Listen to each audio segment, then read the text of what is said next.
No Diz que era rápido, a gente já está de volta. 8h16. Você já reparou como hoje em dia qualquer tristeza ou dia difícil já é tratado logo como depressão ou ansiedade? É preciso, gente, ficar atento, porque sentir tristeza, medo ou desânimo, às vezes, faz parte da nossa vida e nem todo sintoma é um transtorno mental. Assunto para o nosso quadro de hoje. O que eu faço, doutor?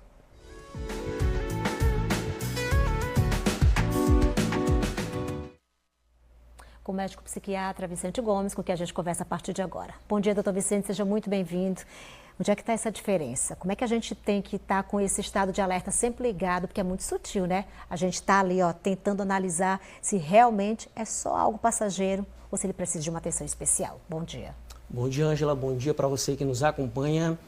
É uma situação delicada que requer uma observação e detalhes, né? E acompanhamento, porque tudo às vezes pode confundir.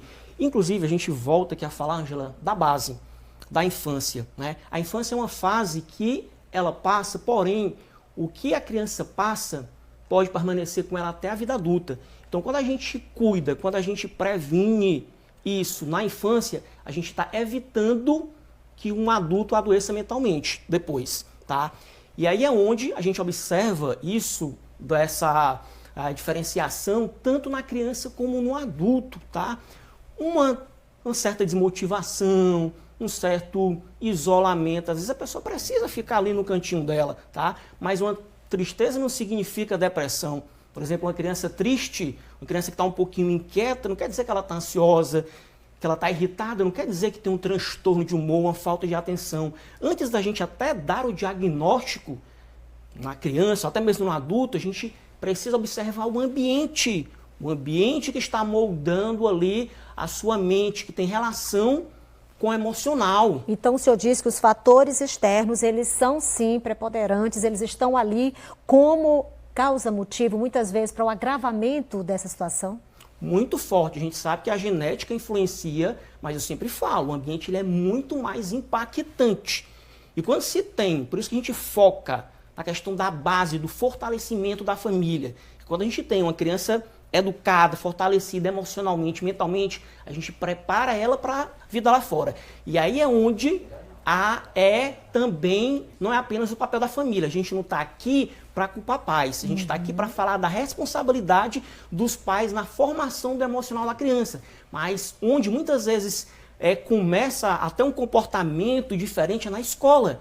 E a escola não é para diagnosticar transtorno mental, ela é para observar mudança de comportamento, queda abrupta no seu rendimento, irritabilidade, um certo isolamento, uma mudança de comportamento, para comunicar à família, né, para procurar ali uma ajuda, para exatamente que essa criança tenha um devido acompanhamento e evite, porque muitas vezes, Ângela, você vê um adolescente, por exemplo, chega no pronto atendimento com crises, já algo, né, mais delicado. Então a gente precisa, antes de chegar na crise, trabalhar a prevenção. Doutor Vicente, está sendo também muito comum a gente ver as pessoas na fase jovem da vida, na fase mais produtiva, ali, chegando àquele desespero total, né? Muitas vezes já tendo esse atendimento especializado. Como é que as pessoas que estão no entorno de pessoas assim, as famílias, elas podem agir?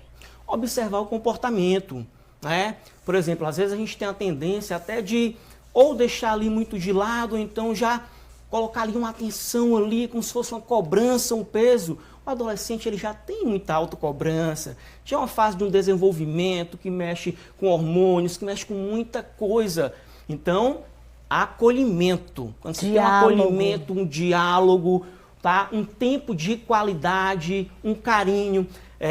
Esses dias agora eu tive um compartilhamento de uma pessoa que a mãe falando para uma criança: fique sorrindo, a vida é tão boa, você precisa sorrir mais. E ela olha para a mãe e fala: mas você vive o tempo todo triste. Ou seja, a criança ela observa dentro de casa. Para que a criança ela consiga ter segurança, ela precisa de segurança dentro de casa. Para que ela tenha respeito, que ela saiba respeitar, ela precisa viver o respeito dentro de casa. Para que ela controle as emoções, Os adultos precisam controlar suas emoções primeiramente. E a gente fala aqui muito de estresse, né? Que a gente tem uma vida muito atribulada.